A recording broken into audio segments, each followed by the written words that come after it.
কর্মব্যস্ত রাজধানী যেন শব্দের শহর। ক্ষতিকর জেনেও স্বল্প অথবা দ্রুতগতির যানবাহন হর্ন বাজান নিয়মিত। এ নিয়ে সচেতনতা তৈরির চেষ্টা হলেও তা কাজে আসেনি।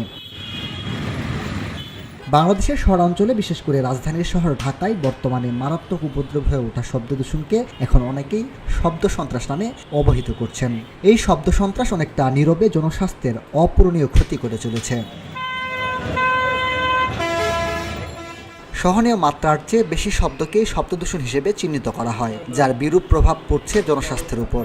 নীরব ঘাতক শব্দদূষণের ফলে শিশু, বৃদ্ধ, অন্তঃসত্ত্বা নারী ও অসুস্থ ব্যক্তিসহ সব বয়সী মানুষের মানসিক ও শারীরিক ঝুঁকি বাড়ছে। ধীর গতি, গতিশীল সবগুলো গাড়ি একসাথে চলছে, যার ফলে যেটা হচ্ছে যে এখানে মানুষের মনস্তত্ত্বের উপর প্রভাব ফেলে।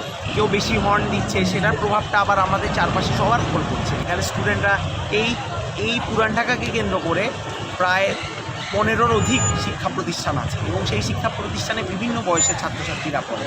এই রাস্তা দিয়ে চলাফেরা করার সময় এই যে হর্নের আওয়াজ, এবং আমরা দেখেছি এই সর্বশেষ 31 ডিসেম্বর মানে 31st নাইটকে কেন্দ্র করে যে পরিমাণে এখানে বাজি ফোটানো বা এই ধরনের শব্দের ইয়েটা হলো, এবং একটা দীর্ঘ রাত পর্যন্ত, মধ্যরাত পর্যন্ত উচ্চস্বরে গান বাজনা করা, এগুলোর ক্ষেত্রে আমরা মনে করি যে আসলে প্রশাসনের একটা স্ট্রং ভূমিকা থাকা দরকার, এগুলোর একটা ম্যানেজমেন্ট থাকা দরকার।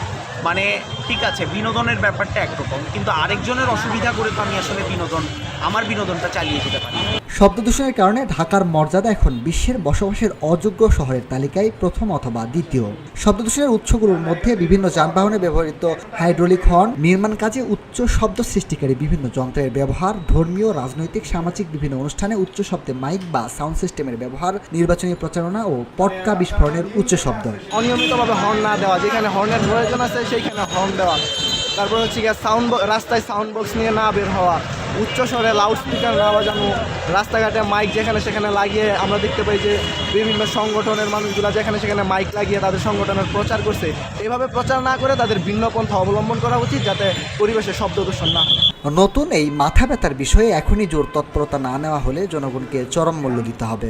বিশেষজ্ঞরা বলছেন, অপ্রয়োজনীয় ও মাত্রা অতিরিক্ত শব্দ একজন ব্যক্তির শারীরিক ও মানসিক কার্যকলাপের মারাত্মকভাবে ক্ষতি করে। যারা শিশু, তারপরে গর্ভবতী মহিলা, বয়স্ক, অসুস্থ লোক, তাদের জন্য তো এটি প্রচণ্ড রকম আপনার অস্বস্তির কারণ। এবং আমরা সরাসরি ওইরকম পরিসংখ্যান আমাদের কাছে নাই যে সরাসরি শব্দ দূষণের কারণে কী পরিমাণ রোগী মারা যাচ্ছে, কিন্তু নানান ধরনের কমপ্লেন নিয়ে হাসপাতালে যখন যায় তখন ডাক্তাররা বুঝতে পারে যে এটার সাথে শব্দ দূষণের সম্পর্ক আছে কিনা। আমাদের দেশে তো ওইভাবে ইনফরমেশনগুলো সংগ্রহ করে বা নথিবদ্ধ করার যে সিস্টেমেটিক পদ্ধতি, যেটা উন্নত বিশ্ব ব্যবহার করে, সেটা আমরা ব্যবহার করি না বলে এটা আমরা করতে পারছি না। এখন এটা পরিবেশ, মানব স্বাস্থ্যের জন্য মারাত্মক রকম ক্ষতিকর।